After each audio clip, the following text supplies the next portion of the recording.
আসসালামু আলাইকুম সবাইকে। আজকের এই ক্লাসে আমরা আরেকটি বোর্ড কোশ্চেন কভার করব, যেটা সিলেট বোর্ড 2025 এবং এটা হচ্ছে পঞ্চম অধ্যায়ের, যেটা একটু ডিফারেন্ট টাইপের ধারা। আমরা এখানে যদি দেখি, এটার মধ্যে 100 স্কোয়ার, 90 স্কোয়ার, 80 স্কোয়ার 10 করে কিন্তু এই ধারাটা কমেছে। তো এইটার আমরা আজকে গ গ কভার করব আজকের এই ক্লাসে। তো দেখো, এই উদ্দীপকটা আমি এখানে লিখে রাখছি 100 স্কোয়ার, 90 স্কোয়ার, 80 স্কোয়ার। এটা হচ্ছে ধারা। প্রশ্নে গতে বলছে উদ্দীপকের ধারাটির সমষ্টি নির্ণয় করার জন্য অ্যালগোরিদম তৈরি করো। আমাদের এখন অ্যালগোরিদম তৈরি করতে হবে। আর ক খ আমি ইউটিউব শর্টসের মধ্যে দিয়ে দিচ্ছি, কেমন? তো ওইগুলো তোমরা শর্টস থেকে দেখে নিবা। তো আমরা গটা শুরু করি। এই যে ধারাটা গয়ের মধ্যে বলছে এই ধারাটার অ্যালগোরিদম তৈরি করতে। তো আমরা এটা ইংরেজিতে করব, অর্থাৎ অনেকে বাংলা করে ধাপ 1 ধাপ 2 এইভাবে, বাট ইংরেজিতে করাটা বেশি স্মার্টনেস, বেশি প্রফেশনাল, এবং এটা থেকে সহজে তুমি সি প্রোগ্রাম অথবা অ্যালগোরিদম অথবা ফ্লোচার্ট সব কিছু সহজে করতে পারবে। তো আমরা শুরু করছি। আমরা জানি সবসময় স্টেপ 1 থেকে শুরু হয়। তো এস টি ই স্টেপ 1, স্টেপ 1-এ কি হয়? স্টেপ 1 হয় স্টার্ট, এস টি এ আর টি, স্টার্ট দিলাম স্টেপ 1-এ। এবার স্টেপ 2-তে চলে যাচ্ছি, এস টি ই স্টেপ 2। স্টেপ 2-তে কি হয়? সারা জীবন হয় input, I N P U T, input. Input কাকে নিব? ইনপুট সবসময় শেষ পদকে নিতে হয়। এখানে শেষ পদ হচ্ছে এন, তাই আমি এনকে নিলাম। এখানে অনেকেই একটা জিনিস ভুল করে, এন এর সাথে স্কোয়ারটাকেও নিয়ে নেয়। স্কোয়ারকে নেওয়া যাবে না, শুধুমাত্র মেইন পদটাকে নিতে হবে, কেমন?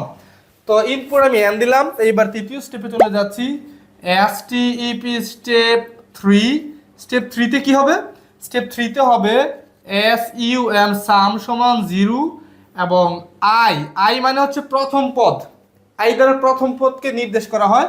তো প্রথম পদকে 100, এইখানে অনেকে 100 লেখে ঠিকই, বা প্রথম পদটা ঠিকই লেখে, সাথে স্কোয়ারটাও দিয়ে দেয়। স্কোয়ার দেওয়া যাবে না, শুধু 100টাই আমি এখানে লিখছি, 100টাই লিখতে হবে স্কোয়ার ছাড়া। ঠিক যেমন এইখানে এনটা লিখছিলাম স্কোয়ার ছাড়া একইভাবে। তো আই সমান প্রথম পদ লিখলাম, এবং সাম সমান 0 কেন? এটা প্রতি ক্লাসেই বলি, আবারও বলছি। ধরো এই যে এই যে এই ধারাটা কিন্তু একটা যোগফলের ধারা। তো যোগ করে একটা সিস্টেম, ধরে নিলাম একটা ক্যালকুলেটর দিয়ে আমি যোগ করব। এই ক্যালকুলেটরের প্রথম ভ্যালু কিন্তু 0 থাকবে স্ক্রিনে। এরপরে আমি একটা করে সংখ্যা দিব এবং যোগ চিহ্নের মধ্যে ক্লিক করব।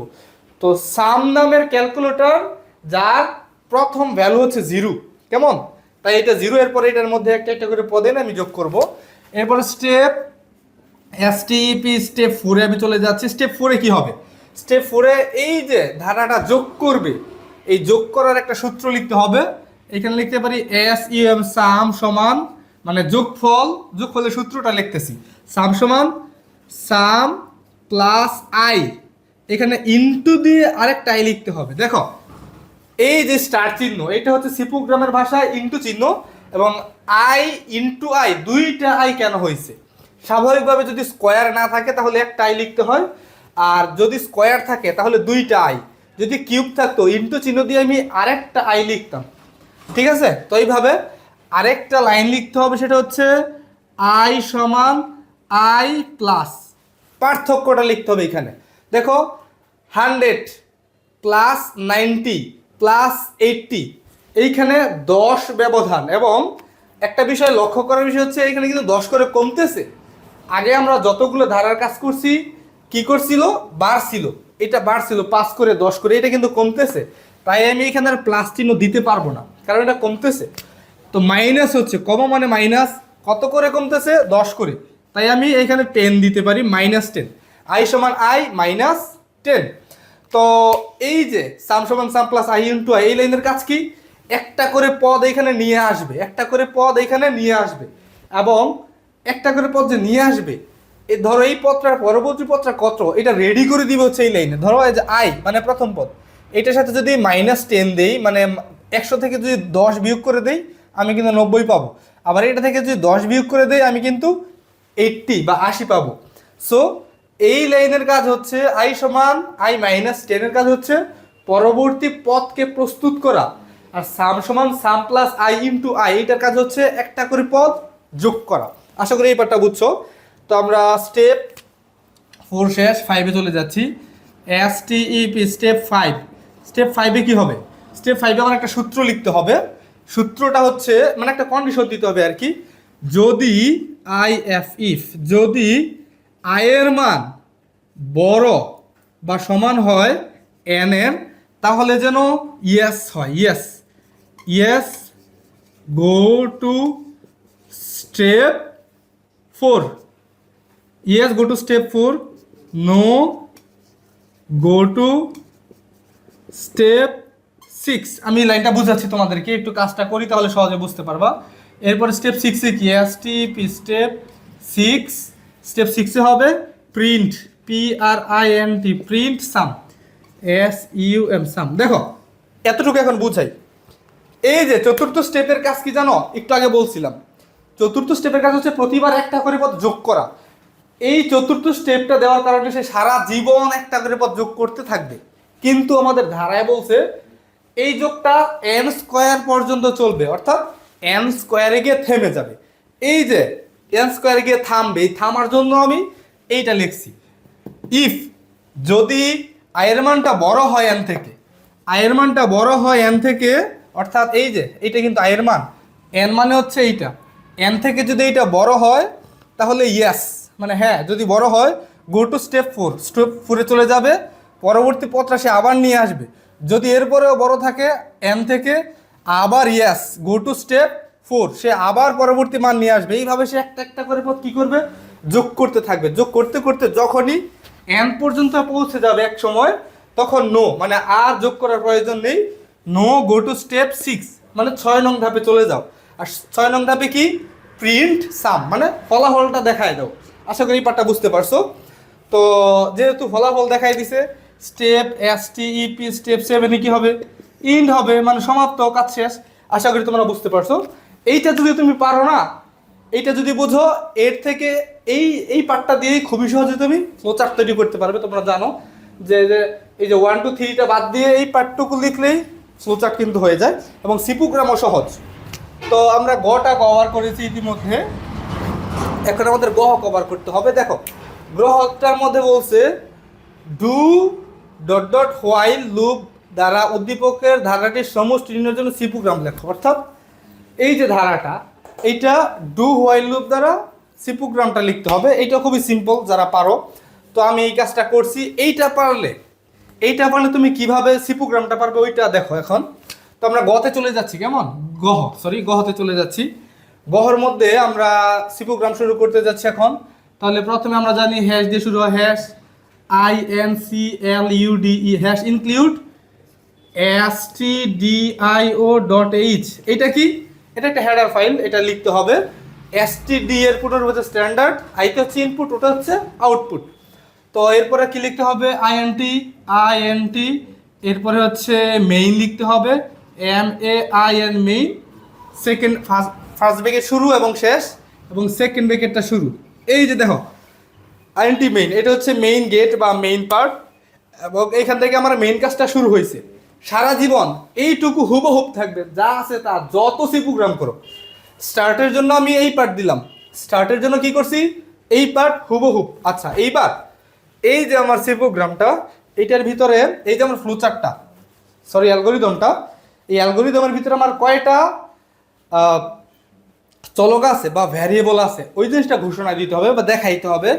দেখো এটা একটা ধারা, এটা একটা পূর্ণ সংখ্যার ধারা, মানে যেটাকে ইংরেজিতে বলে ইন্টিজার। ইন্টিজারের সংক্ষিপ্ত রূপ হচ্ছে INT। আচ্ছা, INT দিলাম। তো এখানে কয়টা ভ্যারিয়েবল আছে? এর মধ্যে একটা হচ্ছে প্রথম পদ, যেটাকে আই দ্বারা প্রকাশ করা হয়, লিখলাম। এরপরে দ্বিতীয় পদ কি? দ্বিতীয় আর একটা ভ্যারিয়েবল কি? সাম, মানে যোগফল। এটা কিন্তু একটা ভ্যারিয়েবল, তো আমরা এখানে সাম লিখতে পারি, SEON সাম। এবং আরেকটা কি? আরেকটা হচ্ছে শেষ পদ, এই যে n। এই তিনটা হচ্ছে ভ্যারিয়েবল। লাইনটা শেষ, আমি সেমিকোলন দিলাম। আমরা জানি সি প্রোগ্রামে কোনো লাইন যখন শেষ হবে তখন কি সেমিকোলন দ্বারা এটা শেষ বুঝাইতে হয়, নাহলে ভুল হবে। আর মেইন পার্টে মানে স্টার্ট পার্টে কোনো সেমিকোলন দিতে হয় না। এরপরে যতগুলো লাইন শেষ হবে সেমিকোলন দিয়ে শেষ করতে হবে। এইবার আমরা ইনপুটের কাজ করব। স্টার্টের কাজ করছি এইখানে, ভ্যারিয়েবল ঘোষণা দিছি। এইবার ইনপুটের কাজ, ইনপুটের জন্য আমরা লিখব স্ক্যানএফ, SCANF, স্ক্যানএফ মানে স্ক্যান করবে। দেখো SCAN স্ক্যান, স্ক্যান মানে স্ক্যান করা। ইনপুটকে স্ক্যান করে দেখলাম ইনপুটের ভিতরে একটা পূর্ণ সংখ্যা আছে, মানে ইন্টিজার পূর্ণ সংখ্যা, এন কিন্তু একটা পূর্ণ সংখ্যা, এই যে এখানে বলছি ইন্টিজার এন পূর্ণ সংখ্যা। এই পূর্ণ সংখ্যা প্রকাশ করার একটা মানে পূর্ণ সংখ্যা প্রকাশ করার সি প্রোগ্রামের ভাষায় পার্সেন্টেজ ডি দ্বারা, পার্সেন্টেজ ডি দ্বারা পূর্ণ সংখ্যাকে প্রকাশ করে। তো এইটা আমরা ইনভার্টেড কমার ভিতরে দিয়ে দিব, এবং সেই পূর্ণ সংখ্যাটা কে, এই যে কমা দিলাম মানে আরেকটা পার্ট এখানে বাকি আছে, সেই পূর্ণ সংখ্যাটা কে এটাকে স্পেসিফিকভাবে দেখাই দিতে হবে। তো সেই পূর্ণ সংখ্যাটা হচ্ছে এন, সেটা কে এন। আশা করি এই পার্টটা বুঝছো, লাইনটা শেষ, সেমিকোলন দিছি। পার্সেন্টেজ ডি দ্বারা বুঝাইছি ইনপুটে একটা পূর্ণ সংখ্যা আছে, আর সেইটাকে এন্ড এন দিয়ে স্পেসিফিকভাবে দেখাই দিছি। কেমন? আচ্ছা, এটা আশা করি শেষ হয়েছে। এইবার আমাদের তৃতীয় স্টেপে যাইতে হবে। তৃতীয় স্টেপে যা আছে তাই লিখবো, সাম সমান 0, আই সমান 100। তো আমরা এখানে লেখা শুরু করে দিই, SUM সাম সমান 0, লাইনটা শেষ হইলো, এবং আই সমান 100, আই সমান 100। তো এই পর্যন্ত আমাদের যে তৃতীয় স্টেপ এইটা সম্পূর্ণ হয়েছে। এইবার আমরা ডু হোয়াইলের মেইন কাজটা করব। দেখো, তো আমাদের প্রথমে ডু লিখতে হবে, ডু মানে ডু হোয়াইল লুপের ডু এর কাজটা শুরু হয়েছে। সেকেন্ড ব্র্যাকেটের ভিতরে আমাদের এই যে চতুর্থ স্টেপ, এই স্টেপটা লিখতে হবে। তো এটা লিখে দিচ্ছি, SUM সাম সমান SUM some plus I into I, লাইটের শেষ সেমিকোলন, এবং আই সমান আই প্লাস পার্থক্য, এখানে -10। দেখো এখানে যা আছে আমি তাই লিখছি, চতুর্থ স্টেপে যা আছে এই পার্টটা খুব তাই লিখছি, এটা ডু এর মধ্যে, এবং ব্রেকেটটা শুরু হয়েছে, ব্রেকেটটা শেষ করতে হবে।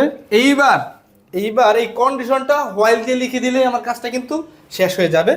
তো ইফটা না লিখে আমরা কি লিখবো, হোয়াইল লিখবো, WHILE হোয়াইল। কন্ডিশনটা কি? কন্ডিশনটা হচ্ছে I greater than or equal N. তো আশা করি এই পার্টটা তোমরা বুঝতে পারছো, এবং সেটা সেমিকোলন দিতে হবে। এই যে এখানে গ্রেটার দেন চিহ্ন দিছি, এটার মেইন কারণ হচ্ছে এইটা আমার কমতেছে, আর যখন এটা বাড়বে মানে ধারাটা ছোট থেকে বড়োর দিকে যাবে, তখন কিন্তু এখানে লেস দেন চিহ্ন হয়, অর্থাৎ এরকম চিহ্ন হয়। তো আশা করি এই পার্টটাও তোমরা ক্লিয়ার হয়ে গেছো। এই পর্যায়ে আমাদের ইয়েস নো এর কোনো কাজ নাই। তো প্রিন্টে চলে যাচ্ছি 6 নাম্বার স্টেপে। এখানে লিখতে পারি প্রিন্টএফ, প্রিন্টের জন্য PRINTF, প্রিন্টএফের মধ্যে কি হবে, যেহেতু এটা একটা পূর্ণ সংখ্যা ইন্টিজার টাইপ, তাই পার্সেন্টেজ ডি দিলাম, এবং এই যে সাম ওয়ার্ডটা এখানে লিখে দিব, SUM সাম, লাইটটা শেষ সেমিকোলন। তো 6 নম্বর স্টেপ শেষ। 7 নম্বর স্টেপে রয়েছে কি ইন্টের জন্য কি রিটার্ন 0, ব্রেকেটটা শেষ করতে হবে। তো লিখে দেই RETURN, রিটার্ন 0, সেমিকোলন শেষ করলাম। এই যে ব্রেকেটটা শুরু করছিলাম, এই ব্রেকেটটা এখানে শেষ করে দিতে, অর্থাৎ সেকেন্ড ব্রেকেট শুরু শেষের মাঝখানে সবগুলো কাজ। তো আমাদের গ ঘ ইতিমধ্যে কভার হয়ে গেছে, আর কখটা বললামই তো, রিলসের মধ্যে পাবা, ইউটিউব শর্টসের মধ্যে। এবং এইখানে যদি কোনো প্রশ্ন থাকে তোমাদের অবশ্যই করবে। পরবর্তী ক্লাসে আমরা কি কভার করব? পরবর্তী ক্লাসে আমরা এই যে এই পাশে আরও কিছু বোর্ড কোশ্চেন আছে, ঢাকা বোর্ড খুবই ক্রিটিক্যাল, এটা অনেকে বুঝে না, 40টি পদের যোগফল, এটার মধ্যে অনেকের সমস্যা থাকে। এবং যশোর বোর্ড এইটাও কিন্তু আছে, ওইটাও কভার করা হবে।